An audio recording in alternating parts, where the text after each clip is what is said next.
లేదు, ఏం కంగారు పడాల్సిన పనేం లేదు. ఎక్కువ మందికి చెప్పే అవకాశం రావాలని కోరుకున్నాం. కానీ ఎక్కడ ఏ పొరపాటు లేకుండా ప్రజలంతా ఇప్పటికే డిసైడ్ అయిపోయి మల్లన్న మా ఓటు నీకే ఈసారని చెప్పి నన్ను తోల్తా ఉంటే వస్తా ఉన్నా ఇడికి.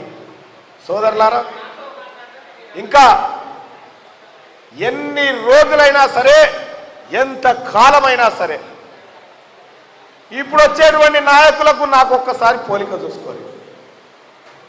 ఒక ఆయన అమెరికాలో చదువు వచ్చిన మనిషి అని చెప్తా ఉన్నాడు. అయ్యా, అమెరికాలో చదివే స్తోమత మా కాడ లేదు, మా అమ్మ నాయన దగ్గర లేదు. కానీ ఒకటి చెప్తా ఉన్నా, నువ్వు అమెరికాలో చదువు వచ్చి ఏం చేస్తున్నావో నాకు తెలియదు, కానీ నేను సర్కార్ బడిలో చదువుకొని 200 మంది పేద పిల్లలకు ఆపరేషన్లు చేయించిన. నేను సర్కార్ కాలేజీలో చదువుకొని వందలాది మంది బిడ్డల్ని చదివిపిస్తా ఉన్నా. నేను ఇది నా క్వాలిఫికేషన్. మీది సార్ ఇవాళ రాజకీయాల్లోకి వచ్చే క్షణంలో కూడా నా కుటుంబం ఆస్తులు చీఫ్ సెక్రటరీ గారి ప్రభుత్వానికి రాసిచ్చి మరి వస్తా ఉన్నా నేను. మీరు వస్తారా ఎవడన్నా? ఈ దేశంలో ఉన్నాడా ఎవడన్నా?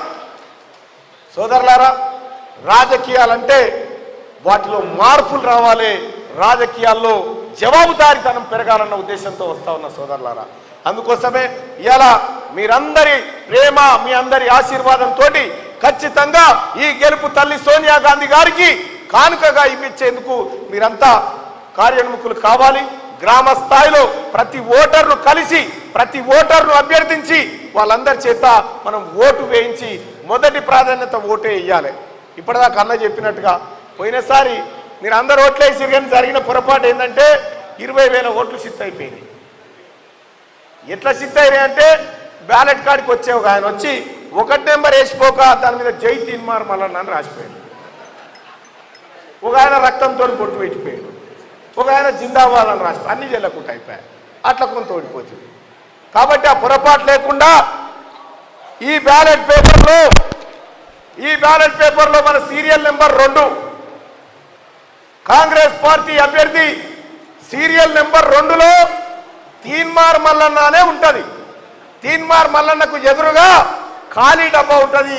ఆ ఖాళీ డబ్బాలో 1 నెంబర్ వేసి ఆ డబ్బాలు వేసిరారు సార్. ఓకేనా? 3 తారీఖు నాడు అన్న రామదాస్ అన్నను గెలిపించారు. 4 తారీఖు నాడు రఘురామ్ రెడ్డి అన్న గెలుస్తాడు. ఇక 5 తారీఖు నాడు గెలవాల్సింది నేను ఒక్కనే. దయచేసి మీరంతా కూడా ఈ 4-5 రోజులు అన్న సారథ్యంలో, ఎమ్మెల్యే గారి సారథ్యంలో ఈ 4-5 రోజుల పాటు పట్టభద్రుల ఎన్నికల్లో వాళ్ళని మెప్పించి ఒప్పించి ఇది ప్రజాప్రభుత్వం అని చెప్పి వాళ్ళని ఒప్పించి ఓటు తీసుకురావాల్సిందిగా మీ అందరినీ అభ్యర్థిస్తూ, ఇక ఇప్పుడు వాస్తవానికి కూడా ఈ నియోజకవర్గం చిన్న కాదు, అయిపోయి వైరా లెక్క మా అన్న లెక్క 7-8 ఉంటేనేమో బాగుండు. 34 అసెంబ్లీలు కలిపితే నా ఒక గ్రాడ్యుయేట్ ఎమ్మెల్సీ. ఇక ఏటూరు నాగారం కాడికి వెళ్ళి నాగార్జున సాగర్ దాకా, భద్రాచలం కాడికి వెళ్ళి ఆడ కొండమడుగు దాకా. ఇది కాన్స్టిట్యున్సీ.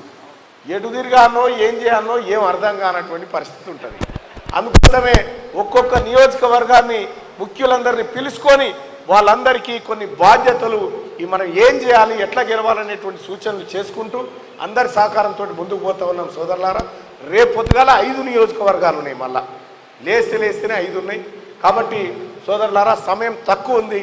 ఈ తక్కువ సమయాన్ని మనం ఈ 34 నియోజకవర్గాలలో 32 కాంగ్రెస్ ఎమ్మెల్యేలే.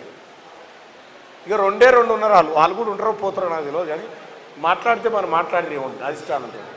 2 వాళ్ళు ఉన్నారు. ఇక ఆ రెండింటిని చూపెట్టి మేము కూడా ఆఖరికన్నగా ఒక ఆయన అన్నాడట, పర్లేదు కాంగ్రెస్ పరిపాలన బాగానే ఉందని అన్నాడట. మరి ఇక అట్లా అన్నాడంటే మెల్లగా